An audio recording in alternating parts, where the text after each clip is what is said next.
నమశంకరాయ. మే 16 చాలా అద్భుతమైనటువంటి రోజు. కారణం, మనం ఈనాడు అనుభవిస్తున్నటువంటి సకల కర్మ దోషాలకి కారణం గత జన్మలలో చేసినటువంటి పాప ప్రభావాలు. ఈ జన్మలలో శని భగవానుడు మనల్ని కష్టాల రూపంలో అనుభవింపచేస్తాడు.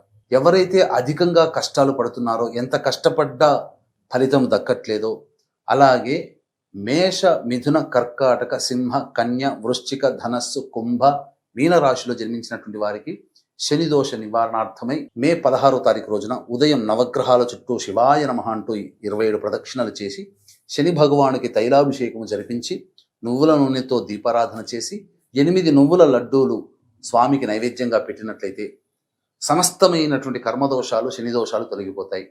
ఇందులో భాగంగా మే 16 రోజున సాయంకాలం 6 గంటలకి ఎవరైతే గత జన్మ కర్మదోషాలతో బాధపడుతున్నారో, సమస్యలతో సతమతమవుతున్నారో, మేష, మిథున, కర్కాటక, సింహ, కన్య, వృశ్చిక, ధనస్సు, కుంభ, మీన రాశిలో జన్మించిన వారికి శనిదోష నివారణార్థమై మరియు మీ జాతకరీత్యా కలుగు విద్య, వివాహ, ఉద్యోగ, దాంపత్య, అనారోగ్య సమస్యల నివారణకి సర్వదోష నివారణ పూజలు, హోమాలు అనేటివి మే 16 రోజున సాయంకాలం 6 గంటలకి ప్రారంభమవుతుంది. ఈ కార్యక్రమంలో నమోదు చేసుకోదలిచిన భక్తులు మే 16 సాయంకాలం 5 గంటల లోపల స్క్రీన్పై కనిపిస్తున్న నెంబర్కి కాంటాక్ట్ చేసి గోత్రనామాదులు నమోదు చేసుకోవచ్చు.